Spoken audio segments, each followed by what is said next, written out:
It's the Bush League Mud Show. It's the Bush League Mud Show. Let's go. Are you ready? Make some noise! All right, yo, what is going on? It is another edition, mini-me size edition of this. It is the Bush League Mud Show. Slade, PJ, giving you your WWE Raw review from October 11th, 2021. And all I got to say is we have to go back and watch this afterwards. Yeah. And after we did, all I got to say is thank goodness we didn't watch this shit live. This show was absolute trash. This is everything they have been building up. They actually had a little string there. Yeah, we're good of shows. some good shows. Yep. This was an absolute waste of time. None of the matches meant shit. No. They once again carried over the typical King of the Ring, 10-minute matches for the men, 2 minutes for the women. No, actually, we got a 3-minute match. A 3-minute match. Doudrop and Natalia actually went 3. Yeah. This was just some straight-up trash. Let's go ahead. This is actually something we're going to be doing over the next couple of weeks, giving it a try out. We want to break up the show. Usually every single week we give you a full breakdown of everything, news, notes, and tidbits of the week going on in pro wrestling with all the different organizations. Then we'll break down some shows for you. We actually want to be able to just kind of shrink the content down and see how it goes over the next couple of weeks and get into maybe a little habit and maybe for the foreseeable future breaking up maybe some show reviews, give you some show reviews, and then save the news, notes, and tidbits for later on in the week.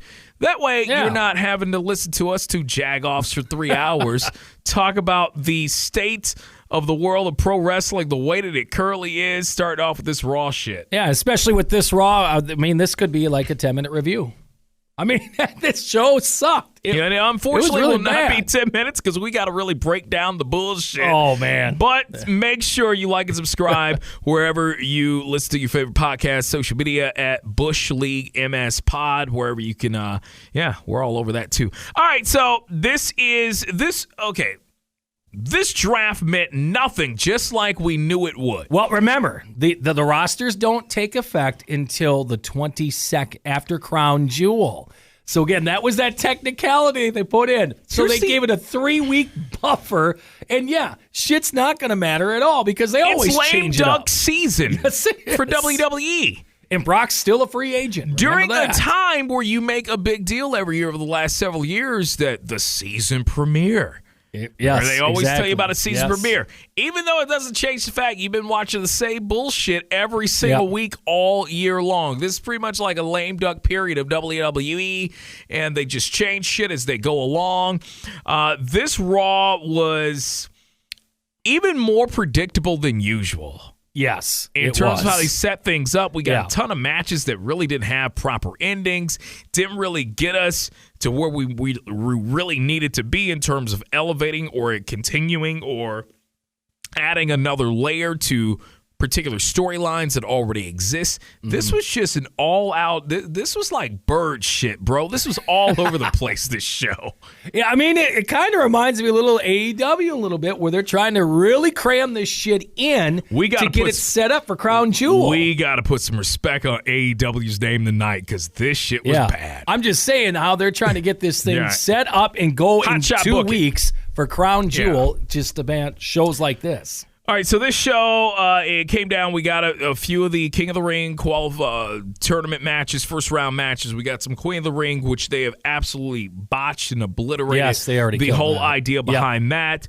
Let's kick it off first. Raw with Drew McIntyre and Biggie. They're going to be meeting each other at Crown Jewel. Big E's the champ. McIntyre, who just recently got drafted over to SmackDown. So we know he ain't winning. Yeah. So, we get these guys starting off the show. They chirp back and forth to pretty much promote their match with Crown Jewel. They get interrupted by the Usos. Now, I get it. Big E and Drew, they crash SmackDown. Well, here's the thing, though. Big E's coming off a hell of a weekend before this. I don't know why they give him a little more shine, where he was at the Iowa game, pumping up the crowd there, and then he flew the Tyson Fury, did his intro for his fucking match. Big E was owning the weekend, and then he had to come here on Raw, and they just shit on him. Right. I mean, make him shine, and they did this. Yeah. We had the Usos repay the visit that he and McIntyre did on SmackDown. The Usos show up on Raw. And this, of course, you knew what this was going to lead to. We got to put the champ and the challenger in a damn tag match versus Roman Reigns' henchmen, even though these 2 or 3 parties really have nothing to fucking do with one another. Yeah, they just don't. Yeah. Biggie is loosely a little bit because he was hanging around backstage with the Money in the Bank thing, laughing at Heyman. Other than that, McIntyre and Reigns, that was an issue long ago, about a year and a half. Remember, they don't want us to remember that stuff. So, yeah, none of this made any sense to force this down our throats right now. So that's what you were getting. You were getting to set up the tag match, which was going to be your main event for the night. Biggie teaming up with Drew McIntyre versus the Usos. Meanwhile, backstage, we get Xavier Woods and Kofi Kingston. They're giving some pre-match interviews, and they're kind of talking. This is kind of to help buffer and help prepare the match that we're going to get, King of the Ring first-round match, Xavier Woods versus Ricochet. This is a big deal to Xavier. Yep. Xavier's been wanting the King of the Ring tournament back. We got it. Fans think Xavier's going to win this. No. Unless you're building to Xavier finally getting his solo shine, which might be a result of maybe him just leaving the New Day for a little bit, turning heel, whatever. Yeah, I don't know. He ain't winning this tournament. Not as a babyface. Not as the current state of Xavier Woods in this current WWE. He ain't winning it, but we got a first-round match of he and Ricochet. The winner of this match would face the winner of later on Kofi Kingston versus Jinder Mahal. So they're already teasing to you that we could get a second-round match of Xavier versus Kofi. Yep.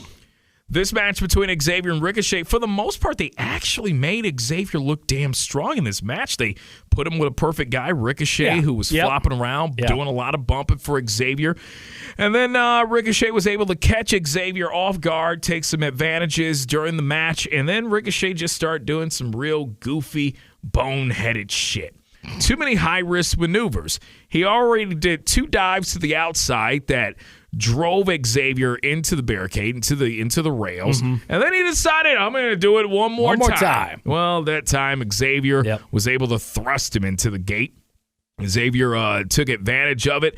Match went on about 10 minutes, and there you go. Xavier Woods, I really don't have much else to say. Xavier wins this match. He moves on in the tournament. Your thoughts of the match? Ricochet has now become one of the most talented jobbers in WWE history. I mean, it's what it is. He was jobbing with Reggie a couple weeks ago, and now doing this in the King of the Ring. It's unfortunate. Well, speaking of jobbers, our next match on the telecast ended up being between a tale of 2 jobber-ass teams. We had Mustafa Ali, or Mustafa as they're calling him. Mustafa, yeah. They're calling him Mustafa. That's right. Yes, him and Mansoor in a battle against the Hurt Businesses, Cedric Alexander and Cedric Benjamin. Cedric Benson. Shelton Benjamin. This was a match. It was, for the most part, more the Hurt Business. Ali ended up taking the pin. Yeah. Mansoor tried to come and console Mustafa. He wasn't having it. Pushed him away and left the ring without Mansoor, as Mansoor kept shouting, Mustafa! Mustafa, to try to get him to come back, even though we knew Ali was not going to come back. But Alexander Benjamin, if you really want the Hurt Business to be taken seriously, again, you needed to have Alexander and Benjamin win this match. There's really no point of Ali and Mansoor. You pretty much already told us within the last 6 weeks these guys are losers and nothing will amount with them together. Yeah, and they shouldn't even be on a program with the lower team of Mansoor, Mustafa. I mean, Hurt Business should be up on a different level. This shouldn't have happened, but we all know what's going on. They want to get the Goldberg of Crown Jewel, Mansoor, his matchup. He's going to have it there. So, I mean, this is what it's going to be, and he'll get his undefeated streak to what? Are you psychic? Because we're going to jump into a little bit. This was not the end of Ali and Mansoor for the night on Raw, unfortunately. We've seen this the last 6 months, so no, I'm not. We knew it was coming, and to do it in front of Crown Jewel, I mean, my hopes up for that Mania main event between these two, I guess, is dashed. In a first-round Queen's Crown tournament match, we had Shayna Baszler versus Dana Brooke. This is following the previous week in which Baszler almost broke Brooke's arm, Yes, as that's she right, did on with the stairs, Nia Jax and Eva Marie. Do you notice when it comes to the shoot-style MMA fighters, they always feed them Dana Brooke? Yes. They did it with Ronda. They Yeah. I mean, this is See just what the you can thing do to here. Yep. Yeah, so this was a match.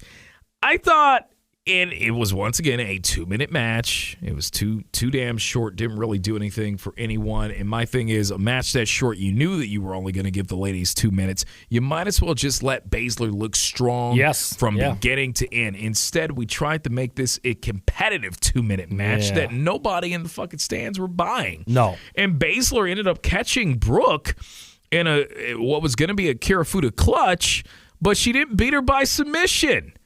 She beat her with a damn like a roll up. Yes. Yeah, it didn't really. It was a real soft finish to it, and I'm like, well, it didn't make Baszler look like the badass that I'm guessing that we're trying to portray her to be taken credible. Get her back to her NXT self when she was the badass, making everyone tap out.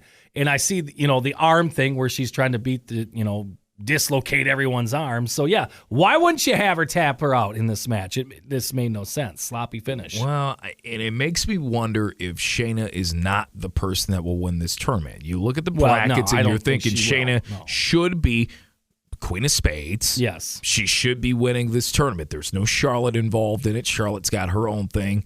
Unfortunately, we'll get into that a little later. But Shayna Baszler, you would think that this is tailor-made for her. We're already dropping the breadcrumbs that we're going to get Shayna to be taken seriously again. And this is part of that road. And she's a heel, so she fits the profile of winning this. But this is what we got.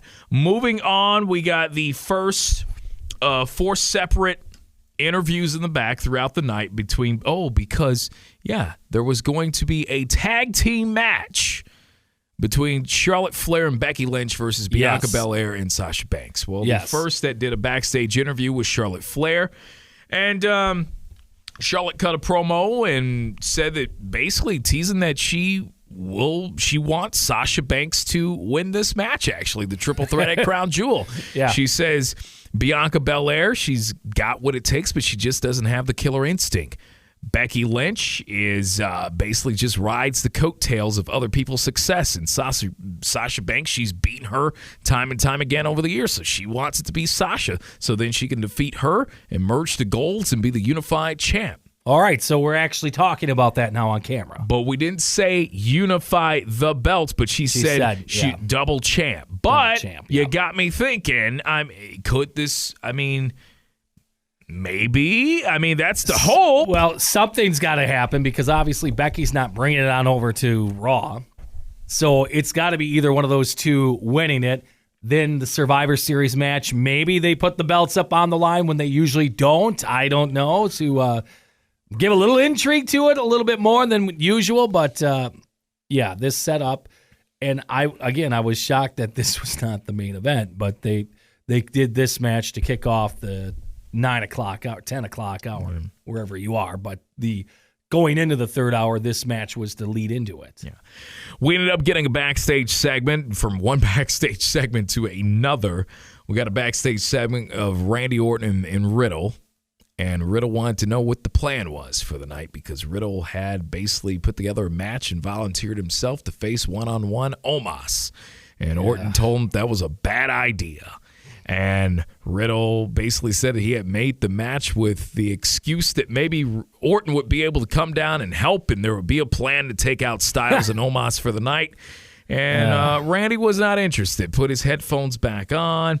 We get into the match, and Omos did exactly what he was supposed to do. He squashed the shit out of Riddle with AJ Styles providing some very comical commentary on the mic. In front of the crowd. Riddle really didn't have a shot in this match.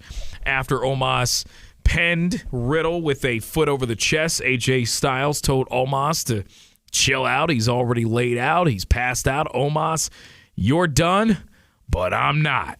So he got into the ring to give Riddle a Styles clash. That is when Randy Orton's music hit. They then dropped Riddle, looked all around for Orton, trying to figure out, okay, this guy for many years has came out of nowhere. Yes. With these RKOs. We're on to him tonight. He decides then to send Omos out to the ring and look into the direction of the bell ringer. And that was when Orton was able to sneak through a different angle and give AJ Styles the RKO. So this is actually, I am mildly surprised they have been able to stretch this out long enough between the two teams where it doesn't offend you and you're not necessarily entirely over it, sick of it. I think that combination of Styles and Omos being a pairing, I like them together. Yes. It frees Styles up where you don't burn him out with all the damn solo matches. He's on the last leg of his career. He's at least said as much that he kind of wants to slow it down a little bit. He really didn't want to run, at least for this foreseeable future with the belt. He's helping out Omos. They look like a great package together. I'm glad they didn't split them up during the draft. And you got me around to Orton and Riddle. They're not a bad pairing. No. They provide a little something. It's starting to get a little burned out. It really is. I don't know because I think this has got to start the process of ending at the Rumble. Yes. One of them has to eliminate the other, and you have to build that towards WrestleMania. And Riddle's got to be the one to turn, right? You've got to make him look strong coming out of this. I'm going to say that you've got to have Riddle, by accident, eliminate Orton in the Rumble. Yeah. He's still the babyface. Yeah. He's begging and pleading with Orton. He's trying to beg for forgiveness, and Orton being Orton, he ain't having it, and that's just enough to put Orton over the top. I could see that. And set up. Okay. This, if there is going to be a no DQ style of match at Mania, this would I would imagine this would be the one. So moving on, we got Biggie and Drew McIntyre backstage discussing their match upcoming later on the night between the Usos. It's going to main event this shit show. Moving on, boy. If you couldn't feel the void of MVP before, boy, did you ever during this Bobby Lashley promo. Yeah, the crowd wasn't buying it. No. They weren't into it. No. You could tell Lashley was trying hard. Well, number one, they put him in a bad spot. They gave him way too much time out there by himself to try to remember that promo, and the crowd knew it. And what the basis around this was, of course, Lashley cutting the promo for his upcoming match against Goldberg at Crown Jewel. And we kept building this around Goldberg wanting to murder Lashley. Yep, we're still trying to kill. And we made so many references to it, and Lashley decided to paint Goldberg in the light of that is not to be the character of a former champion, a Hall of Famer, a father. And he proceeded to talk about how he, every week, looking good in his suit, and when he's out of his suit, wrecking havoc. He's defended his belt time and time again. He's been victorious, and he's been strong. He's been holding up the flagship show throughout the year. And again, the crowd, it was just no MVP. There's no impact with Lashley on that level. Yep. And it's not, I don't think that it is that Lashley can't cut a promo. I think just because of the way he's built, the way he comes across. And then when you hear him talk, you can tell legitimately Bobby Lashley's a nice fucking guy. Exactly. So it's hard to boo a guy and to buy into a heel promo when he just sounds like a genuine good dude. Well, it's the old wrestling recipe. The old, the big ass guy needs a mouthpiece, or just it's just part of the package. So you're not exposing them to potentially come across as a nice guy. Yeah, like this, where he's got to talk for goddamn 10, 15 minutes. Fill this time in the ring, and it's bad. And like you said, he's going against Goldberg. These promos are going to be last longer than the match. So, this is just a little too much to ask of him right now. I know they're trying to shove it down the throat.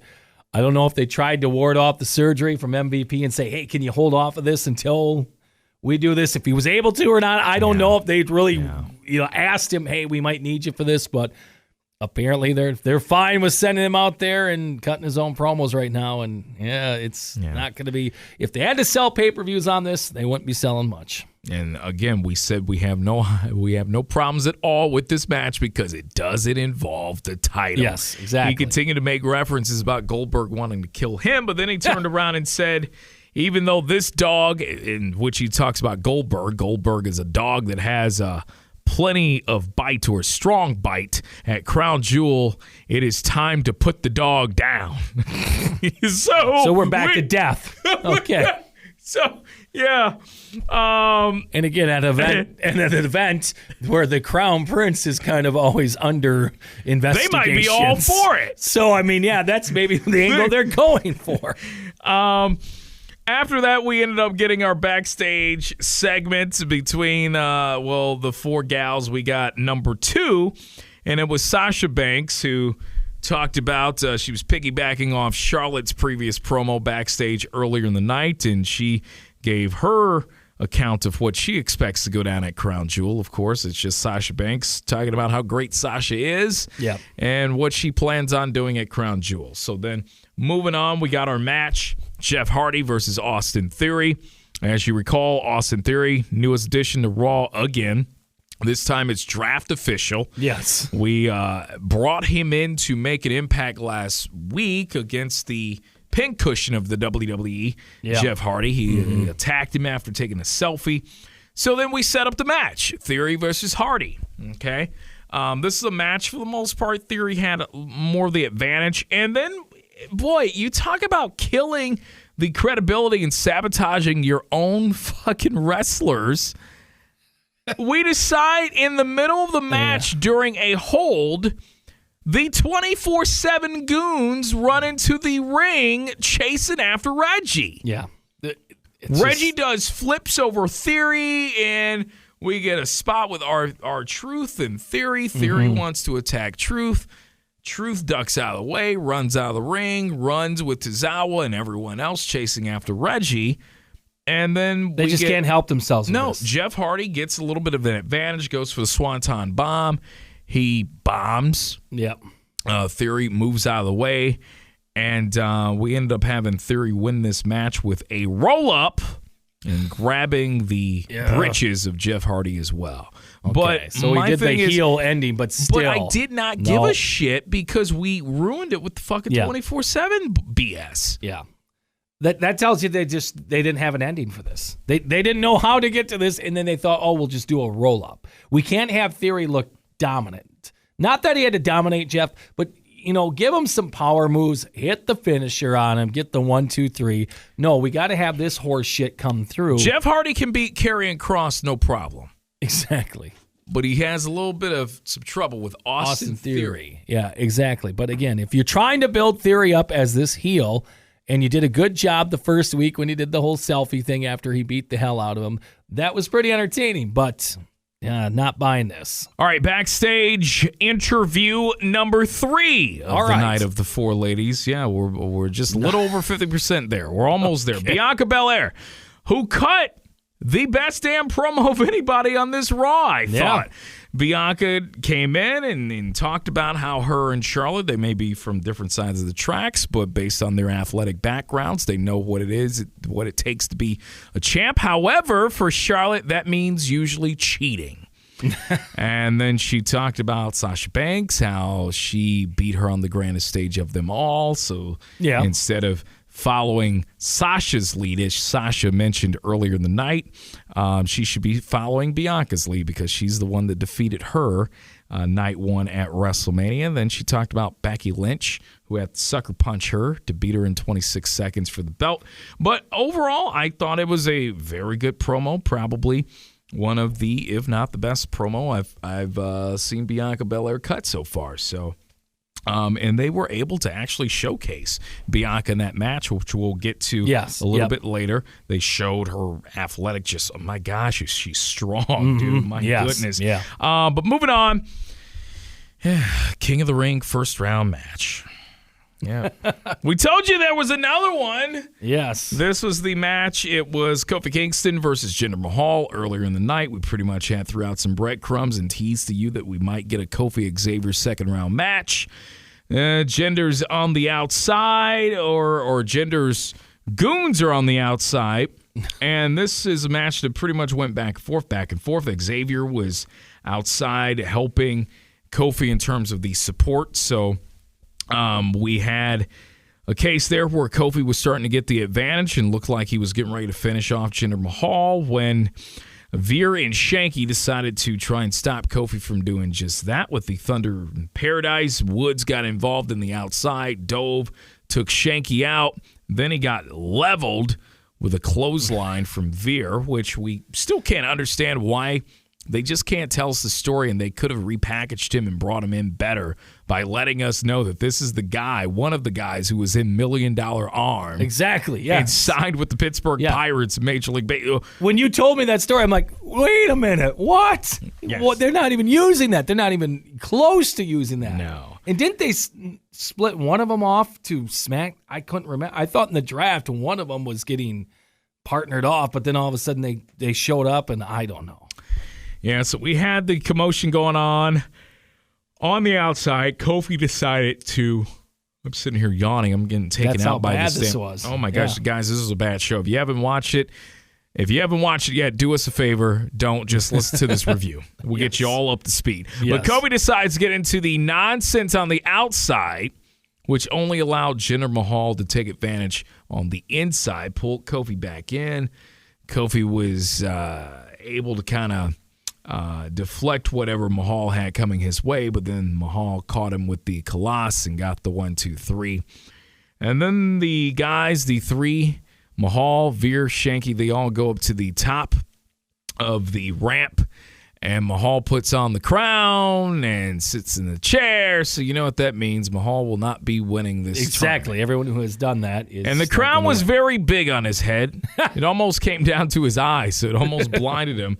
But, yeah, that spoiled your second round potential matchup of Xavier versus Kofi. Kofi doesn't need it. Really doesn't do him any good to advance very far in this tournament. Mahal is going to lose to Xavier. I still say you should have Xavier get to the finals and lose. Okay. So you're still on the Jinder again. This whole package is just it's sloppy. Doesn't need the outside guys. Like you said, there's a good story they have there already. They're not going. He had better success when they had the Singh brothers. Exactly, and they're smaller. Yes, so they would just bumped all over the place, and it was amazing. But yeah, Jinder doesn't need this. But yeah, you think about that. You got giants on the outside, and they can barely beat Woods and Kofi. And I know Kofi, former champ, and all that. But you looking at it, if somebody was to tune in and watch this match for the first time, no wrestling, they're like, why the hell is it taking this guy and the guys outside to beat these smaller guys? Why isn't this match done in 5 minutes? It just makes no sense. Number 4, backstage segment of the gals. We got our final one, and it was Becky Lynch. Big time Bex. She was going to lead her team to victory that night because that's what she does. She is a leader. She is the man. The team that she refers to is the team of her and Charlotte, who will be in a tag team match versus Sasha and Bianca. All right, moving on. We then get to the match. Yes. Of these 4. Mm-hmm. You would have never known if this was a tag team match. No. And they let him go for a while. This, again, Becky, actually, let me take that back. It was supposed to be Becky and Bianca. Exactly. Versus Charlotte and Sasha. Yeah. Yes. And then it got switched. This is all confusing because all before over the the bell place. even rung, it was like 5 minutes of just chaos. And then finally we got the match going. Yes. And then all of that, we built this match up all night just for it to end in a fucking no contest. Yes. It made no sense. It was only this company. It was basically like 10, it was about 15, 20 minutes of nothing. And it kicked off, like I said, it kicked off your third hour. So you usually save good stuff to kick it off, keep people around. And yeah, people see this. Okay, this will be interesting. It was a tag team match in which the partners did more attacking one another during the match than actually wrestling the opponent, We built this up all night just for it to end that way. Which now will take away from when they ever face each other one-on-one because you're like, well, I've already seen them. I've already seen them beat the hell out of each other in this tag team match. Why the hell do I have to watch this now? So, again, their shitty booking leads to this, and down the road, it's not going to be a special attraction anymore. They just killed it. Roman Reigns made another guest appearance on this Raw via telephone, though. Oh, okay. Yeah, you don't see him, but you do hear him. He's on the phone with the Usos. The Usos are seen talking to him on the phone. Moving on. Queen of the Ring tournament matchup. Natalya versus Doudrop. This match, as we mentioned, this is the match that went 3 minutes. Yes, it did. Went a minute longer than the 2-minute matches, but still, this was, Doudrop is gaining some momentum right now. You got Eva Marie out of the picture, and she is basically Nia Jax that can fucking work. Yes, Piper Niven. That's from NXT UK. And why we couldn't just keep that name? No, I don't understand. Well, because again, everything NXT we have to just now. Got to get the NXT we got to get that out of them somehow, and we got to redevelop them somehow. I don't know. Even though it was your own. Did anyone let Vince know you own NXT? Right. Maybe he thought it was some like independent, like TNA or something like that. It's competition. We don't have them. No, they're in the umbrella here. We can keep the name. Yeah. Yeah, this is a match. They're going at it in the ring. It didn't really go on for too long. We get a backstage look of Shayna Baszler with that goofy fucking side view looking at the monitor in the back, looking on at this match. Always your favorite camera shot in the back. My goodness. Doudrop wins this match. We've just set up now. This is going to be a Doudrop Shayna Baszler match. I would just love one time if they showed the back screen and instead of watching the match, some fucker had Monday Night Football on because they're trying to see if their fantasy team won. I would love that. Or maybe if the Bears play Monday night, Rollins is back there and the damn game's on instead of the damn match. Yeah. I would love that. Try that original idea. Yeah, so these tournaments have been an absolute flat-out joke so far. You've given all the tournament matches on live TV, they've been short matches. Guys are getting 10 minutes. Gals are getting 2 to 3 minutes. It's just a joke. And just the format, I mean, they've shoved it. This used to last a little bit to get to King of the Ring pay-per-view. Now they're just ramming it down in 2 weeks trying to get to Crown Jewel. I mean, it used to be a little bigger tournament, too, where you had more people. Now, I remember the first incarnation where the pay-per-view was the whole tournament. That got a little long. I understand that. But you could have some of these, the qualifying matches to get on the pay-per-view and then maybe have two matches and then the finals on that. But this whole structure, this whole thing is just backwards. And who you have involved with it, it makes no sense. We get a backstage segment. John Morrison is seen doing some meditation, some yoga, or more meditation than anything. And then he gets called out by Rhea Ripley and Nikki Ash. They didn't work a match on this show. No. The best that we could come up with are women's tag champs is to put them in a backstage segment with John Morrison. I wonder what Rhea's thinking because you see the four, getting into their program, and here she is. She's got to do comedy shit in the backstage. It was absolute complete nonsense. And she should be part of the big four. It should be, she is in that picture. She is on that level, but yet we're having her down here with this stuff to try to continue to help the Nikki Ash thing go. It's just, I feel bad right now for Rhea Ripley. I don't know. I was going to try to make some sense out of this. You can't. I can't. You can't. It doesn't make any sense. From one backstage segment to another, Mansoor is backstage doing an interview. And as he's starting to talk, Mustafa Ali comes up and tells him they are no more. Oh, that man. He was Shocking. The only one that really had his back, that was thinking about his best interest, that looking out for him. But all Mansoor wanted to do was make friends and shake hands, kiss babies, and all that. And he refuses to continue to be drugged down on the accounts of Mansoor. So they are over. They are done with. He is a loser, this and that. So he walks off. Mansoor, he looks broken up. He starts to talk again with the interviewer backstage, which I believe was Kevin. And then Ali, because you didn't see this coming at all, attacked Mansoor, beat him up, and said, "Hey, you just don't get it. You and I are done." So the whole loser thing with Mustafa, Mustafa, I'll get it right one of these times. So he's calling Mansoor a loser. This is the guy that was the head of the worst fucking stable in the history of WWE. In Retribution. That they just threw him in. Just threw him in. You're the Airplanes. leader. You're the figurehead. What the hell? You were the hacker or whatever the hell. That program, too, from years ago. So he's calling the other guy a loser, even though he is... I'm just saying, well, I know they don't want us to make any sense of this and draw back to any of that, but again, they've got to get some different lines from the writers when it's like, no, wait a minute. I just saw this bullshit he was in where they had took goddamn chainsaws to the ring, but then they didn't do anything and made no impact in this goddamn organization the last year and a half. Yeah. Moving on, main event, finally. We're almost done with this review, guys.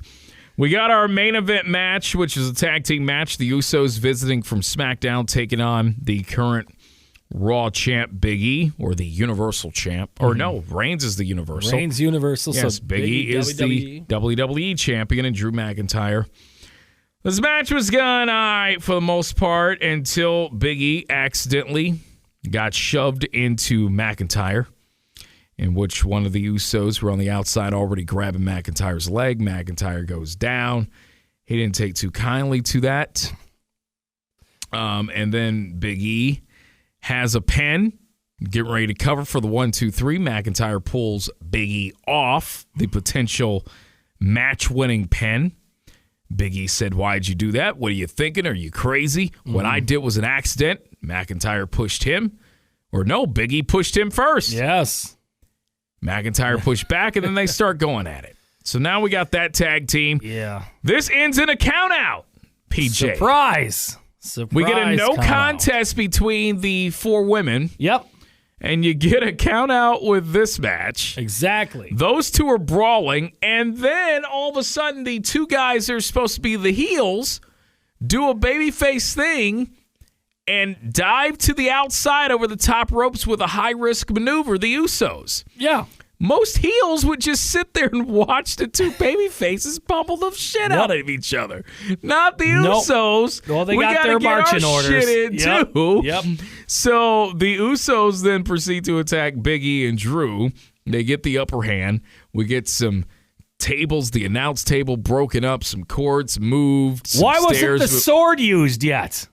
I mean, if earlier in the show we're talking about killing fuckers, that sword has got to come into play one of these days.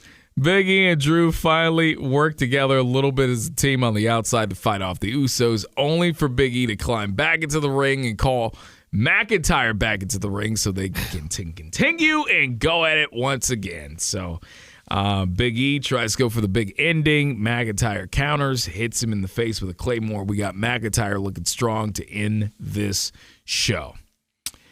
Total garbage show, by the way. Yeah, damn near every match, if not every single match, was a waste of fucking time on this show.